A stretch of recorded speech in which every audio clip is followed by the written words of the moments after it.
নমস্কার, সুরজিৎ মান্না ক্রিয়েশনস চ্যানেলের পক্ষ থেকে তোমাদের সবাইকে সুস্বাগতম। আশা করি তোমরা সকলে ভালো এবং সুস্থ আছো। আমি তোমাদের জন্য এই ভিডিওটিতে তুলে ধরছি 2026 সালের ক্লাস 5 তথা পঞ্চম শ্রেণীর ছাত্রছাত্রীদের জন্য রায় ও মার্টিন প্রশ্ন বিচিত্র থেকে সেকেন্ড ইউনিট টেস্ট তথা দ্বিতীয় পর্যায়ক্রমিক মূল্যায়নের জন্য আমাদের পরিবেশ বিষয়ের 3 নম্বর মডেল স্কুলের প্রশ্নপত্রের সেটটির সম্পূর্ণ সমাধান করছি। তার আগে তোমাদের কাছে অনুরোধ, তোমরা ভিডিওটি না টেনে পুরোটা দেখো। ভিডিওটি কেমন লাগলো কমেন্ট করে জানিও।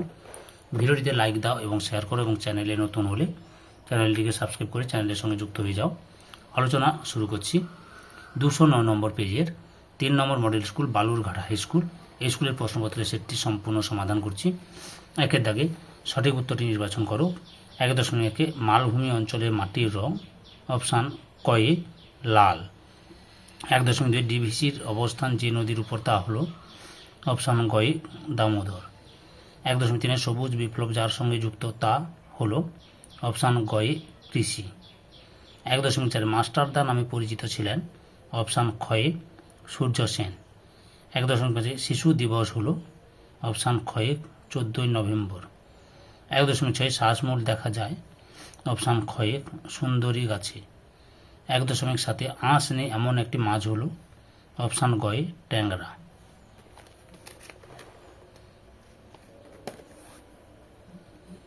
এরপরে রয়েছে 2 দাগের শূন্যস্থান পূরণ করো। 2.1 গরুর ড্যাশ সার হিসেবে ব্যবহৃত হয় মল বা গোবর। মল অথবা গোবর লিখতে পারো।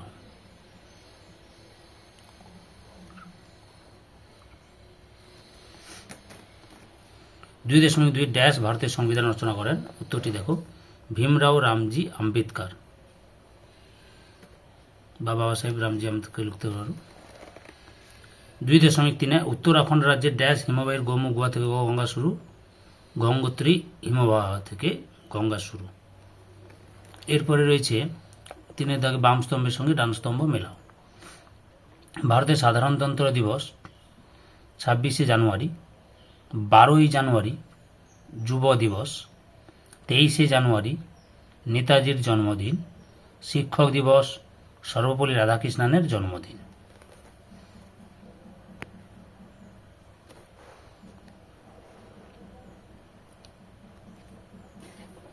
এরপরে রয়েছে 4 দাগে নিচের প্রশ্নগুলি অতি সংক্ষিপ্ত উত্তর দাও।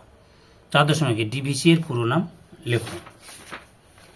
ডিভিসি এর পুরো নাম হলো দামোদর ভ্যালি কর্পোরেশন। 4.2 কোন জেলায় বেড়াতে গেলে তুমি অজয় নদ দেখতে পাবে? বীরভূম জেলায়। 4.3 চৈতন্যদেবের জন্মস্থান কোন শহরে অবস্থিত?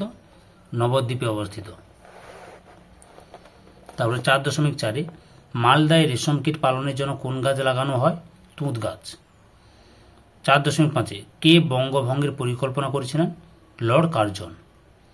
4.6 একশৃঙ্গ গন্ডার কোথায় দেখা যায়? জলদাপাড়া জঙ্গলে বা গরুমারা লিখতে পারো। তার 5 দাগে নিচের প্রশ্নগুলি সংক্ষেপে উত্তর দাও, যে কোনো 5টি। 5.1 বহরমপুর কেন বিখ্যাত? রায়ান মার্টিনের সহি কবিতা দেখাচ্ছি তোমাদের সব। বহরমপুর কি লিখবে? ভাগীরথী তীরে অবস্থিত শহরটি রেশম শিল্প পিতলের বাসন তৈরির জন্য বিখ্যাত। 5.2 তিতুমিরের আসল নাম কি? তিতুমিরের আসল নাম হলো মীর নিসার আলী। তিনি কাদের বিরুদ্ধে লড়াই করেছিলেন?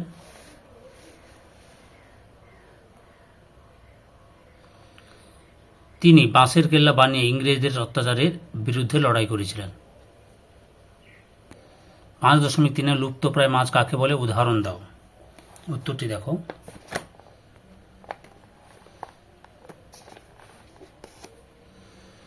যে সমস্ত মাছের সংখ্যা কমে গেছে এবং তাদের সংরক্ষণ না করলে ভবিষ্যতে চিরতরে বিলুপ্ত হয়ে যাবে তাদের লুপ্তপ্রায় মাছ বলে। যেমন খলসে, ন্যাদো, সরপুঁটি, খরশুলা ইত্যাদি হল লুপ্তপ্রায় মাছ। 5.4 ম্যানগ্রোভ উদ্ভিদের 2টি বৈশিষ্ট্য লেখো। উত্তরটি দেখো ম্যানগ্রোভ উদ্ভিদের বৈশিষ্ট্য। এখানে মোট 5টি বৈশিষ্ট্য দেখলাম, তোমরা যে কোনো 2টি লিখে নেবে। এই যে এখান থেকে এতটা 5টি বৈশিষ্ট্য রয়েছে, যে কোনো 2টি লিখবে। তোমরা বুঝতে পেরেছ? 5.5 রাঢ় অঞ্চলের কয়েকটি নদ নদীর নাম লিখো। উত্তরটি দেখো দামোদর, ময়ূরাক্ষী, অজয়, কংসাবতী, দ্বারকেশ্বর, শিলাই ইত্যাদি। তারপরে রয়েছে এই অঞ্চলে মাটির ধরন কেমন।